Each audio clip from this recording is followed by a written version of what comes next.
कुमारा बाबा येईवा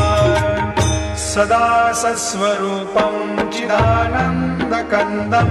जगत्सम्भवस्थानसंहारहेतुं स्वभक्तेच्छया मानुषं दर्शयन्तं नमामीश्वरं सद्गुरुं साईनाथं भवद्वान्तविध्वंसमार्तण्डमीड्यं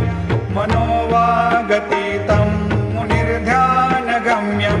जगद्व्यापकं निर्मलं निर्गुणत्वां नमामीश्वरं सद्गुरुं साईनाथं भवाम्भोधिमग्नादितानां जनानां स्वपादाश्रितानां स्वभक्तिप्रियाणां समुद्धारणार्थं